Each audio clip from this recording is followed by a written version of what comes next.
ஆண்டவரும் அருமை இரட்சகருமா இருக்கிற இயேசு கிறிஸ்துவின் ஆச்சரியமான நாமத்தில் தினமும் கர்த்தருடைய சத்தத்தை கேட்டுக்கொண்டிருக்கிற என்னுடைய பிள்ளைகளை வாழ்த்துகிறேன், ஆசீர்வதிக்கிறேன்.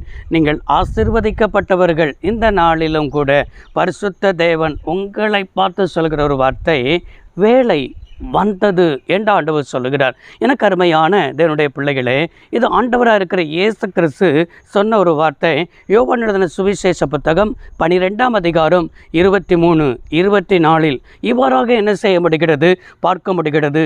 மனுஷகுமாரன் மகிமைப்படும் படியான வேலை வந்தது.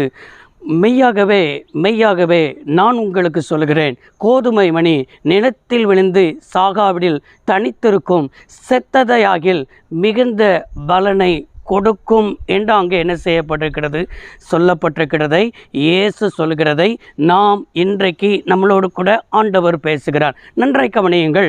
யோவான் 12ஆம் அதிகாரம் என்று சொன்னாலே இயேசு கிறிஸ்து பஸ்கா பண்டிகைக்கு அவரும் அவருடைய சீசர்களும் பஸ்கா பண்டிகைக்கு என்ன செய்கிறார்கள், எருசலேமுக்கு போயிருக்கிறார்கள். அதற்கு சில நாட்களுக்கு முன்பாக தான் ஆண்டவராக இருக்கிற இயேசு லாசருவை உயிரோடு கூட என்ன செய்தார், எழுப்பினார். உயிரோடு கூட எழுப்பின அப்படிப்பட்ட பகிரங்கமான அற்புதங்களை கேள்விப்பட்ட ஜனங்கள் இயேசும் எருசலேமுக்கு வந்திருக்கிறார் என்று சொன்ன உடனே திரளான ஜனங்கள் இயேசுவை பார்க்க நெருக்குகிறார்கள்.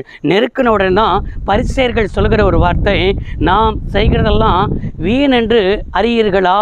அங்கே பாருங்கள், உலகமே அவருக்கு பின்பற்றி அவருக்கு பின்னால் என்ன செய்து கொண்டிருக்கிறது, சென்று கொண்டிருக்கிறது என்று சொல்லி ஒருவரை ஒருவர் பேசிக்கொள்கிறார்கள். எருசலேமில் ஒரே சத்தம், பண்டிகையில் ஒரே சத்தம். லாசருவை உயிரோடு கூட எழுப்பினவர் இங்கேயும் என்ன செய்திருக்கிறார், வந்திருக்கிறார், அவரை போய் பார்ப்போம் என்று சொல்லி அங்கே புறஜாதிகள் கூட கிரேக்கர்கள் கூட அந்த பண்டிகைக்கு என்ன செய்திருந்தார்கள், வந்திருந்தார்கள். அதை அறிந்த ஆண்டவர் தான் புறஜாதிகளும் பண்டிகைக்கு வந்துவிட்டார்கள். யூதர்கள் தான் எங்கே சிதறி இருந்தாலும் பண்டிகைகளை அனுசரிப்பது வழக்கம். இவன் புறஜாதிகளும் பண்டிகைக்கு வந்திருக்கிறார்கள் என்று சொன்னால் உலகமே அவரை பின்னால் வருகிறது என்றால் ஆண்டவருக்கு ஒன்று விளங்கிவிட்டது, என் வேலை வந்தது. என்ன வேலை வந்ததுன்னா, கல்வாரி சிலுவையில் இந்த முழு மனுக்குலத்திற்கும் நான் மறிக்கிறதான வேலை வந்தது. அதை தான் கோதுமை மணியை உதாரணமாக சொல்கிறார். கோதுமை மணி நிலத்தில் விழுந்து சாகாவிடில் அது தனித்திருக்கும், செத்ததே ஆகில் மிகுந்த பலனை கொடுக்கும். அப்படி என்றால் இயேசு கிறிஸ்து இந்த உலகத்தில் வந்து நமக்காக என்ன செய்கிற, பாவங்களை ஏற்றுக்கொண்டு நமக்காக கல்வாரி சிலுவையில் அவர் மரணத்தை ருசி பார்த்தார். பாவிகளாக இருக்கிற நமக்காக இயேசு மரித்தார் பாருங்க. அதுதான் நம்ம மேலே வைத்திருக்கிற அன்பை அதில் வெளிப்படுத்தினார். செத்ததையாகில் மிகுந்த பலனை கொடுக்கும் என்றால் இன்றைக்கு அவருடைய இரத்தம் தான் நம்மளை அவருடைய பிள்ளையாய் மாற்றி இருக்கிறது. அவருடைய இரத்தம் தான் பாவ மன்னிப்பு நிச்சயம் கொடுத்திருக்கிறது. அவருடைய இரத்தம் தான் பிதாவோடு கூட சேருகிறதான, பிதாவோடு கூட ஒப்புரவாகிறதான அந்த சுதந்திரத்தை தந்திருக்கிறது.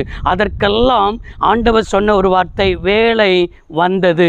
இந்நாள் வரைக்கும் என்னென்ன காரியங்கள் எல்லாம் உங்களுக்கு வேலை வராதபடிக்கு தாமதித்து கொண்டிருக்கின்றதோ, அது மாத்திரமல்ல கலங்கி போயிருந்தீர்களோ, ஜபத்துக்கு பதில் வராமல் இருந்ததோ, உங்களுக்குள்ளே ஏக்கத்தோடு கூட இருந்தீர்களோ, கோதுமை மணியை வைத்து கொள்ளுங்கள்.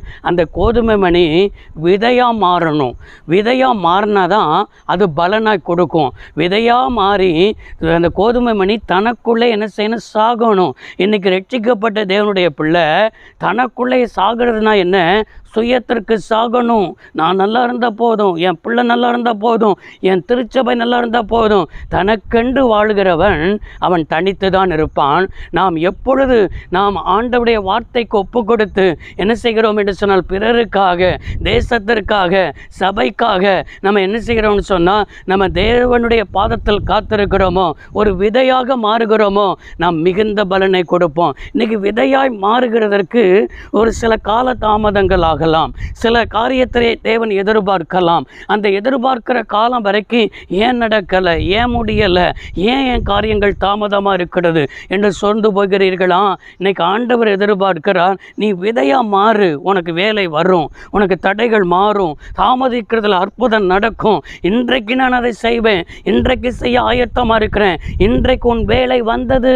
அதனால் கர்த்தருக்கு ஸ்தோத்திரம் பண்ணுங்கள். அப்படியே ஜெபம் பண்ணுங்க. ஜெபம் பண்ணுவோம். சர்வ வல்லமை கிருபையுள்ள தெய்வமே, அருமை தகப்பனே, இன்றைக்கு உம்முடைய பிள்ளைகளுடைய வாழ்க்கையில் வேலை வந்ததற்காக நன்றி. நீர் குறுக்கிடுவதற்காக நன்றி. உம்மை தேடி திரளான ஜனங்கள் வந்தது போல இன்றைக்கு உம்முடைய பிள்ளைகளாக இருக்கிற நாங்கள் ஆண்டவரே உம்முடைய அன்பை பறைசாற்றுவதற்கு எங்களும் ஒரு விதையாக மாற்றும் என்று சொல்லி ஜெபிக்கிறோம். அப்படியே அற்புதங்களை செய்யும். இயேசு ரட்சக நாமத்தில் பிதாவே, ஆமென். கர்த்தர் உங்களை ஆசீர்வதிப்பார். God bless you all.